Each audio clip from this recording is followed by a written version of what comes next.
Welcome to my channel GIC. Subscribe for daily IELTS listening test. Now look at Part 1. Part 1.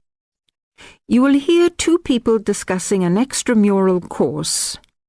First, you have some time to look at questions 1 to 6.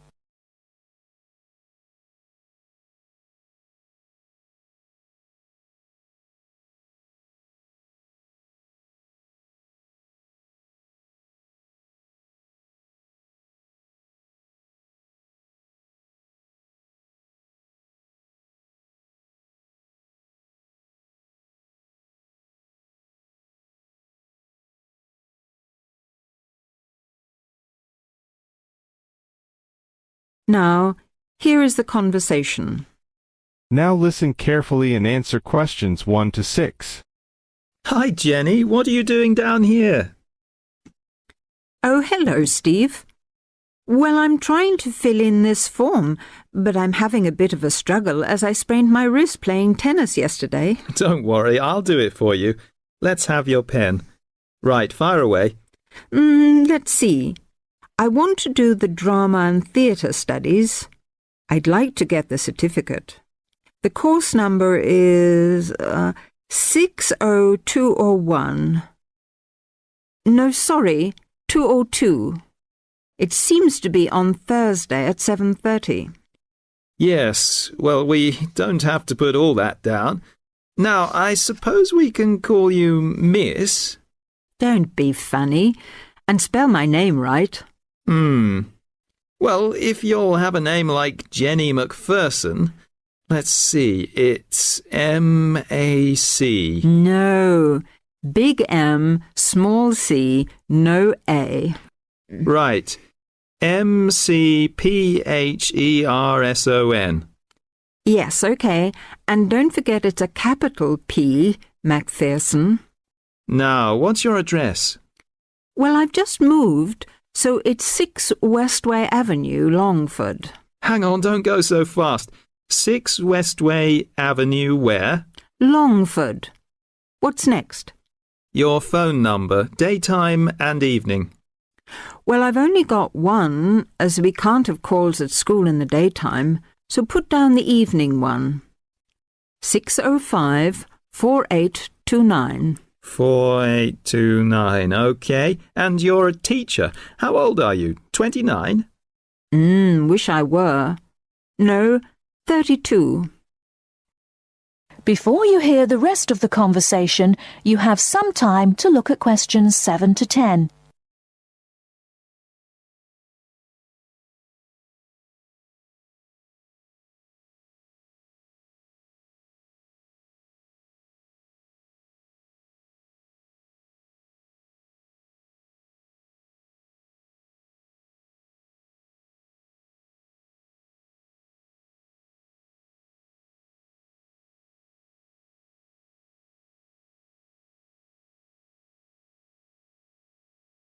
Now listen and answer questions 7 to 10.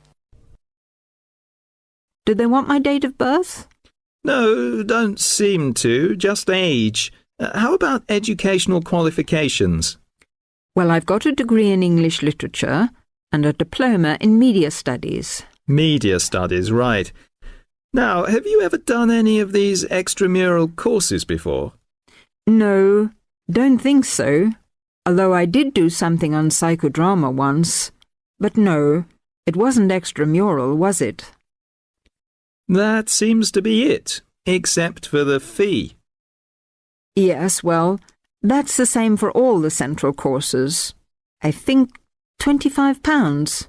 I suppose I have to include it with this form. Looks like it. Do you want me to write the cheque out for you? But you'll have to sign it. That is the end of Part 1. You now have half a minute to check your answers. Now turns to Part 2. Part 2. You will hear a male student talking to a union representative about placing an advertisement to sell a laptop. First, you have some time to look at questions 11 to 15.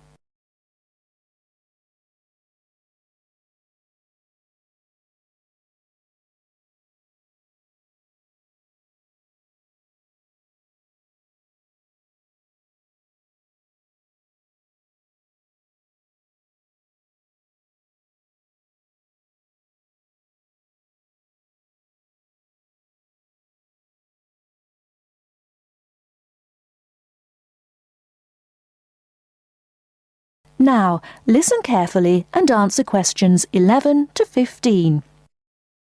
Hi, I'm Debbie. How can I help? Hi, my name's David.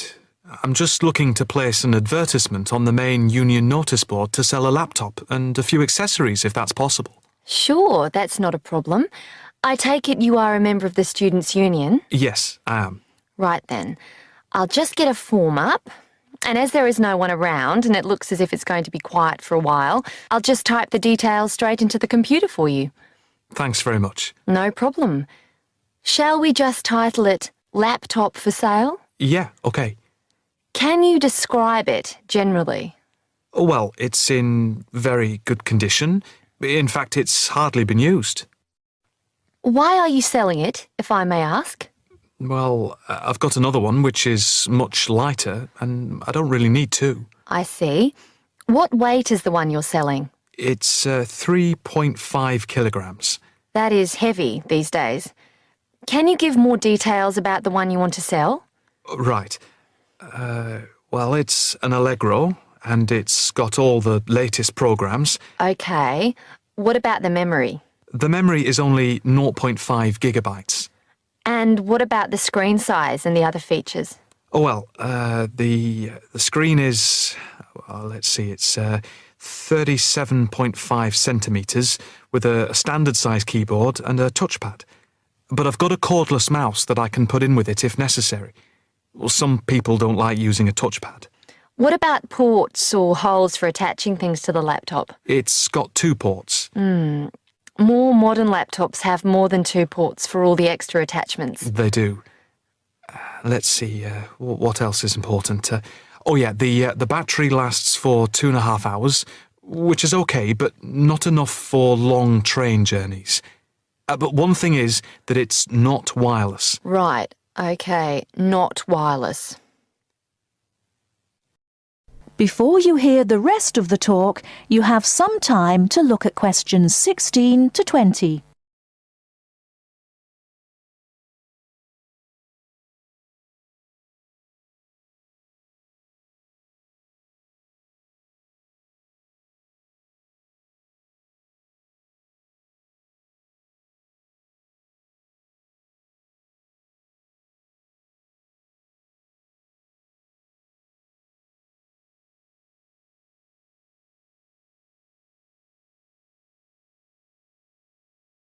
Now listen and answer questions 16 to 20. Anything else I can put on the advertisement? There's a webcam built at the top of the screen, and I can throw in a printer, a scanner, and headphones, which I got with it in a special deal. It also comes with its own case for carrying it around. Actually, the case is quite smart. I'm hoping these things will help it sell. They should do. Right, I think I've got all that. How much do you want for it? That I'm not sure about. It's worth about £900 to £1,000 new. Yeah, but you won't get that much if it's used, and even if it's in good condition. What about £500? I doubt if you'd get as much as that. More like £200 or £300. If you look at the notice board, there is one on there which is comparable to yours, and it's not more than about £250, I think. As little as that? I'm afraid so. Shall we say £300? OK, put that. Can I take some contact details for the advert? The name's David Bristow. BRISTOW.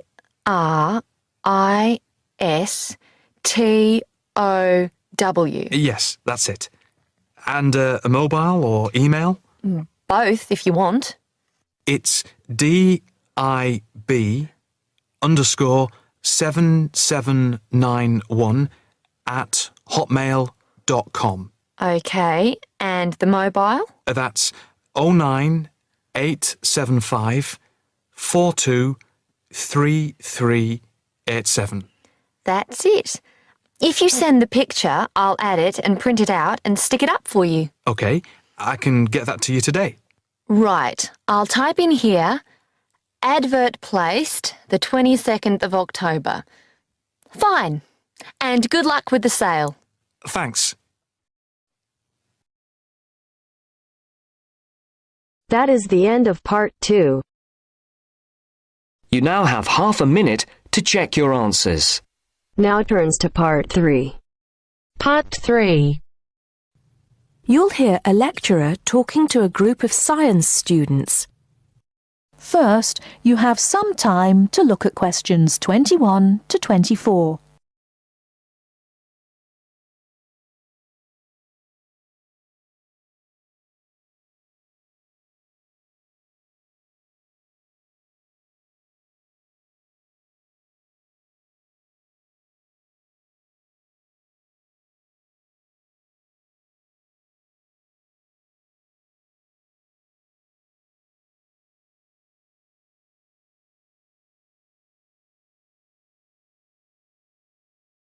Now, listen carefully and answer questions 21 to 24. Good morning, ladies and gentlemen, and welcome to the science faculty.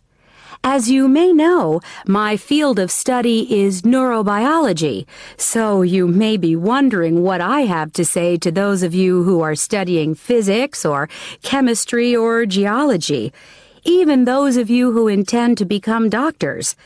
In fact, what I have to say is aimed especially at those who wish to enter the medical profession, though the main point applies to all of you.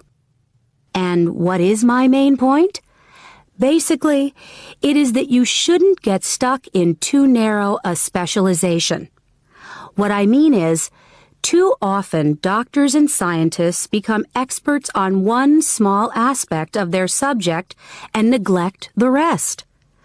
Perhaps you have heard the joke about a doctor being introduced to another doctor as an expert on the nose. "Oh yes," said the other doctor. "Which nostril?" I know that more and more it is necessary to specialize, because when you finish your studies, you have to find a place in the job market. But I do believe that it is damaging both to you personally and to the profession. You may be surprised to know how many physicians in the past were men of wide culture. Many were interested in the humanities, from the arts to literature to philosophy. A surprising number of them, from Rabelais to William Carlos Williams, became poets, novelists, and playwrights. Men of science have written clearly and intelligently about society, psychology, and politics. This tradition is not dead. Today, such eminent scientists as Stephen Jay Gould, Jared Diamond, and Richard Dawkins are well known as popularizers of science while maintaining high standards. But more of them in a minute. I'm not saying that while you are studying anatomy, you should sign up for a course in English literature, but reading a few works of fiction in your own time will show you the human mind, just as your anatomy classes show you the human body. Science faculties and medical schools, it seems to me, now largely ignore this human dimension. Furthermore, the study of medicine, and psychology for that matter, is largely about what has gone wrong with the body and the mind. That is, it mostly deals with the abnormal. Before you hear the rest of the talk, you have some time to look at questions 25 to 30.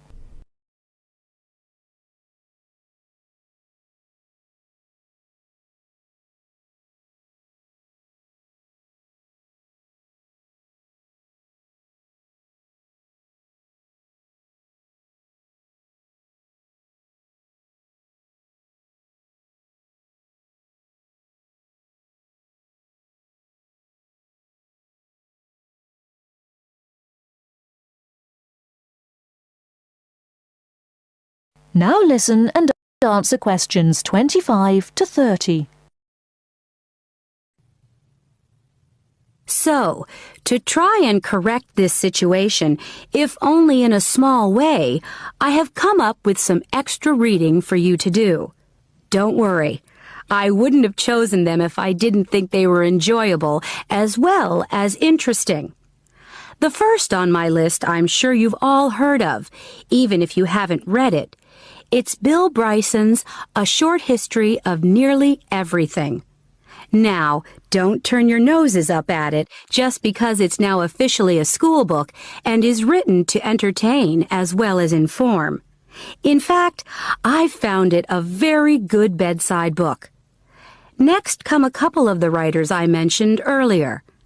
Any collection of essays by Stephen Jay Gould is worth reading. He writes clearly in a language non-scientists can easily understand. In fact, a lot of his essays are responses to questions about science from the general public. He's also entertaining on the subject of baseball. Perhaps you should start with Gould's Wonderful Life. He writes brilliantly about natural history and shows how much imagination and excitement there is in scientific discovery. Then there's Jared Diamond's The Rise and Fall of the Third Chimpanzee, which shows us how close we are to the apes and forces us to look at some of the darker aspects of human nature. After reading it, you won't forget your animal ancestry. But don't let that put you off. It's very readable. You're probably saying to yourselves, just a minute, these are all science books. What about the fiction? I'll come to those in a later lecture. At the moment, I'm just trying to get you to read away from your chosen field of study. However, I will recommend one work of fiction now, though it might come as a bit of a surprise. If it does, it means you haven't read it. The book is The Water Babies by Charles Kingsley. I can see I have surprised you. Well, it is in fact the first fictional response to Charles Darwin's On the Origin of Species. Yes, it is a children's book, but full of surreal fantasy and wit. The fifth book on the list is a biography, The Emperor of Scent by Chandler Burr. To my mind, it's not particularly well written, but it is a fascinating story. It is about Luca Turin, a biophysicist who becomes an expert on perfume, and about how he missed getting the Nobel Prize.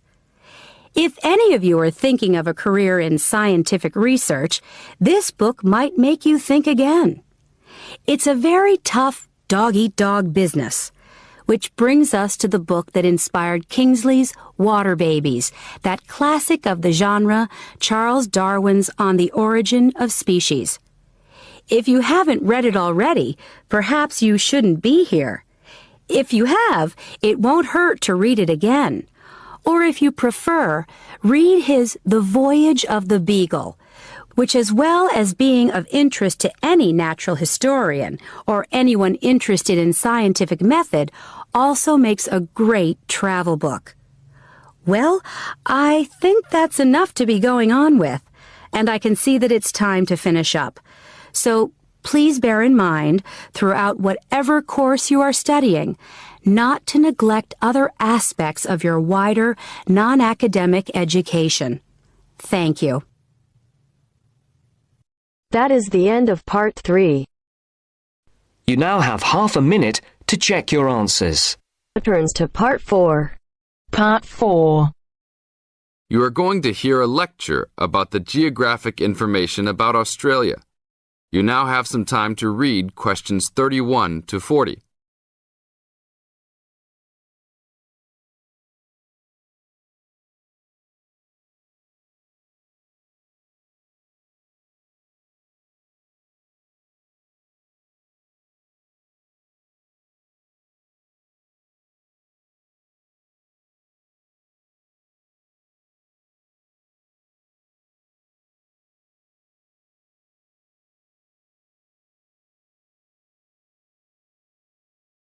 Now listen to the lecture and answer questions 31 to 40. Good morning, everybody. We'll continue to look at Australia, and today look at one of its greatest natural challenges, water for the agricultural sector. As the only nation to occupy an entire continent, Australia has a unique environment, with much of it very flat and dry. One notable feature of the Australian continent is that it is the lowest of the continents. The average elevation is less than 300 metres, compared with the world's mean of 700 metres, and its highest mountain is only 2,228 metres, so it is overall a very flat country. It is also dry. In fact, Australia is the driest, after Antarctica, of the continents. Yet Australia has extremes of climate and topography. There are rainforests and vast plains in the north, snowfields in the southeast, deserts in the centre, and fertile croplands in the east, south, and southwest. And Australia contains some of the wettest areas on Earth. In western Tasmania and on the northern Queensland coast. But half of the continent has an annual rainfall of less than 300 millimetres each year, and only 20% has more than 600 millimetres each year. A major problem is that the limited water resources do not match up with where water is consumed. The major water resources are in northern Australia and Tasmania, whereas most of the agriculture and people are in southeastern mainland Australia. The agricultural sector is the largest consumer of both self-extracted and main-supplied water, using over 70% of total net water consumption. Electricity and gas supply, and water, sewerage and drainage services use notable amounts of self-extracted water. However, net consumption in the household sector is the lowest, just 8% of total net water used. Australia's water use increased by 25% over the decade between the mid-1980s and mid-1990s. Much of this increase was due to irrigated agriculture, which, as noted earlier, accounts for over 70% of national water demand. Since the mid-1990s, the growth and profitability of irrigated agriculture has outstripped the dryland agriculture sector. Irrigated commodities contributed almost a third of total farm exports in the mid-1990s. The results of a special government report in 2000 showed that if today's water use arrangements continue, the water needs of the rural industries will outstrip water availability by about 2020. Irrigated agriculture, Australia's major water-using sector, would be seriously affected by the shortfall. And although groundwater underlies large areas of Australia, it accounts for only 4% of water use. So, clearly, apart from water for households, which mainly comes from dams or rivers, it is the rural sector where efforts towards water conservation are particularly directed. In this sector, the largest consumers of water are the meat and wool industries. One of the major problems in considering sustainable agriculture is the large amounts of irrigated water used to produce these products. Some of the crops, such as wheat, maize, and soybeans, also use a lot of water. Furthermore, many crops are grown in dry areas, where up to half the available water evaporates from the soil surface or seeps down too low into the ground for the plant roots to reach it.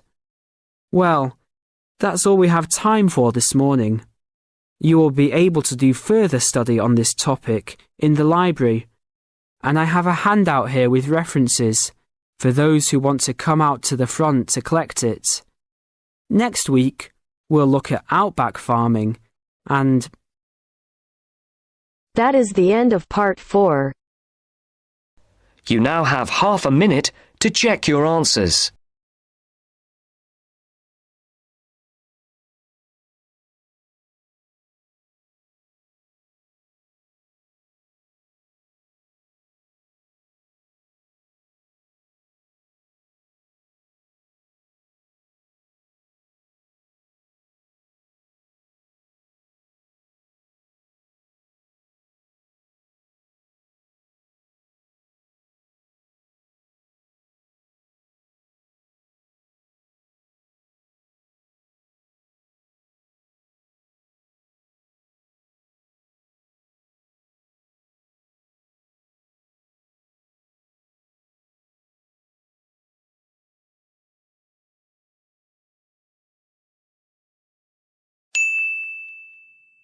Thanks for watching. Please subscribe my channel.